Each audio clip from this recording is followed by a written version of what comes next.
दोस्तों आखिर क्यों एक ऐसा देश जहां पर पैगंबर का जन्म हुआ था, एक ऐसा देश जहां पर पूरे विश्व के मुस्लिम जाते हैं हज के लिए, वह देश अब इस्लाम छोड़ने की फिराक में है।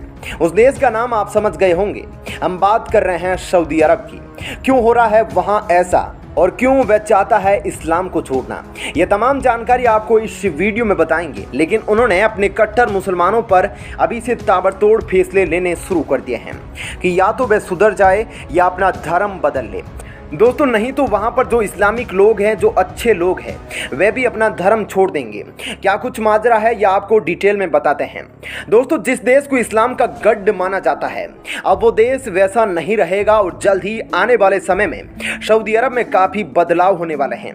जहाँ एक तरफ पहले सऊदी अरब में शरिया कानून लागू हुआ करता था और वहाँ के लोग मुसलमानों से जुड़े सभी नियम कानून मानते थे, वहीं अब वहाँ खुल्लम खुल्ला नाच गाना किया जा रहा है। जी हाँ दोस्तों, अभी कुछ ही समय पहले सऊदी अरब के नाच गानों पर एक काफ़ी बड़ा प्रोग्राम करवाया गया था, जहाँ सऊदी अरब के हजारों लोग शामिल थे। इसके अलावा सऊदी प्रिंस के जन्मदिन की दावत पर इतना बड़ा जश्न मनाया गया था, जिसमें सलमान खान, शिल्पा शेट्टी और जस्टिन बीबर जैसे बड़े बड़े कलाकार मौजूद थे। और वहाँ के लोग उनका नाच गाना देखने में इतने शुमार हो गए कि वहाँ का शरिया कानून भूल गए। ऐसे में सऊदी अरब इस्लाम छोड़कर तेजी से नास्तिकता की तरफ बढ़ता जा रहा है। दोस्तों यहाँ तक कि सऊदी अरब ने अपने देश में मुस्लिम धर्म का प्रचार भी रोक दिया है। और दोस्तों यहाँ तक कि स्कूल में पढ़ने वाले बच्चों के भी सिलेबस में काफ़ी हद तक बदलाव किए गए हैं। दोस्तों जिसके बाद वहाँ ऐसा ऐलान किया गया है कि साल 2030 तक सऊदी अपने देश में रहने वाले सभी लोगों को नास्तिक बनाने जा रहा है, जिसके बाद वहाँ इस्लाम धर्म को मानने वाला कोई नहीं बचेगा। सऊदी अरब के मिनिस्टर्स ने खुद ट्वीट करके जमात पर रोक लगाने की बात की है। जो लोग इस्लाम धर्म का प्रचार करते हैं उनके हिसाब से जमाती पैगंबर की बताई राह से भटक गए हैं और अब लोगों को गलत ज्ञान दे रहे हैं, जिस वजह से दुनिया में कट्टर मुस्लिम बढ़ते जा रहे हैं। इसलिए इन पर रोक लगाना बहुत जरूरी है। हालांकि मक्का और मदीना सऊदी अरब में काफ़ी मशहूर है, लेकिन अब सऊदी को इस्लाम की राह पर चलना भी काफ़ी मुश्किल लगने लगा है। इसके अलावा सऊदी अपने करीब ही एक नियोम शहर को भी जल्द ही बनवाने वाला है, जहां पर किसी तरीका का शरिया कानून लागू नहीं होगा और यहां के लोगों को कुछ भी करने की आज़ादी होगी। बताया जा रहा है कि इस देश में वो अलग अलग देशों के टूरिस्टों को लेके आएगा। दोस्तों आपको क्या लगता है, जो सऊदी अरब अपने देश में ये बड़े बदलाव कर रहा है, क्या वो सही है? इस बारे में हमें अपनी राय कमेंट करके बताइएगा। धन्यवाद। दोस्तों हिंदुओं को लोग इतना फॉलो करने लगे हैं कि अब भारत में ही नहीं बल्कि विदेशों में भी, जिन्होंने सबसे बड़े मुस्लिम देशों के नाम से ही अपना नाम बनाया है, जिन देशों ने मुसलमानों की वजह से अपनी पहचान बनाई है, उन देशों में भी अब लाखों मुस्लिम हिंदू बन रहे हैं।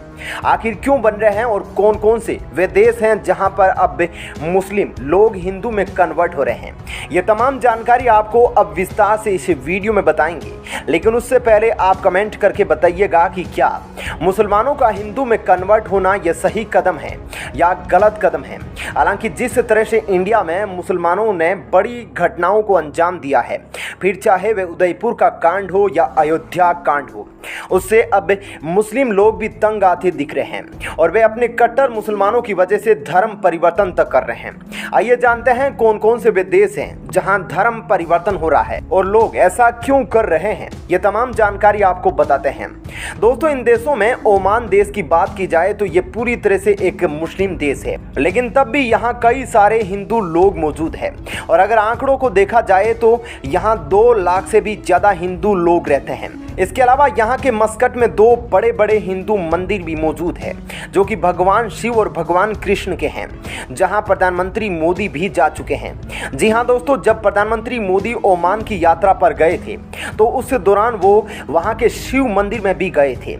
इसके बाद अगर दूसरे देशों की बात करें तो वो लेबनान, जो कि पूरी तरह से मुस्लिम देश है और यहाँ रहने वाली आधी से ज़्यादा आबादी मुस्लिम है, लेकिन तब भी यहाँ के एक शहर में बहुत बड़ा हिंदू मंदिर बना हुआ है और इसके अलावा भी यहाँ कई सारे छोटे छोटे मंदिर मौजूद है। इस लिस्ट में तीसरा नाम है मलेशिया का।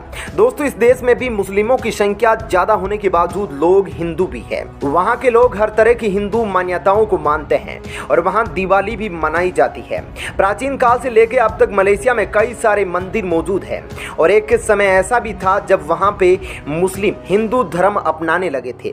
लेकिन फिर वहां की सरकार ने कट्टर मुस्लिमों की बातों में आके मुसलमानों के हिंदू धर्म में परिवर्तन होने पर रोक लगा दी।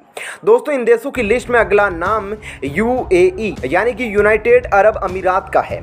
इसके दुबई में लगभग 15% हिंदू आबादी रहती है। हालांकि दुबई में अब तक एक ही बड़ा हिंदू मंदिर मौजूद है, लेकिन अबू धाबी में अब काफी बड़े राम मंदिर के निर्माण का काम जोरों शोरों पर है।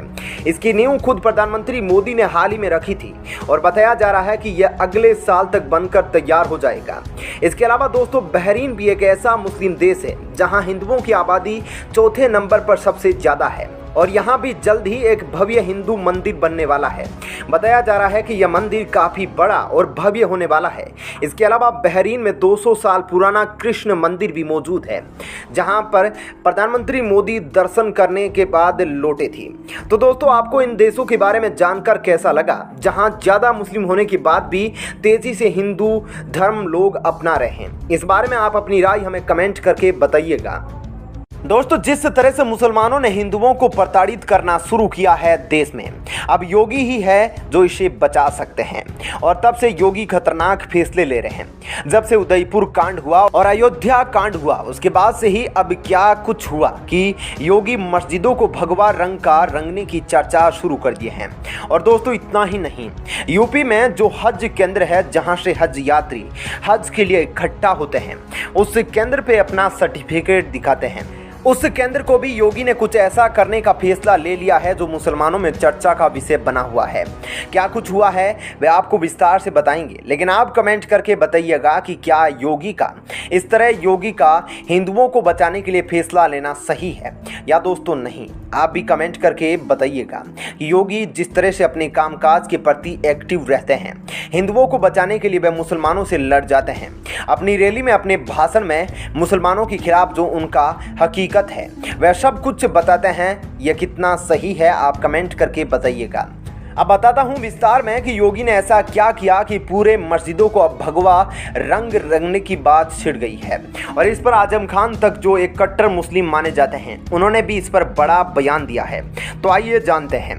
दोस्तों, योगी आदित्यनाथ जहां अपने कामकाज के अंदाज से सुर्खियां बटोरते हैं, वहीं भगवा और मंदिरों में उनकी आस्था भी बराबर चर्चाओं में रहती है। योगी साधु होने के नाते भगवा वस्त्र पहनते हैं।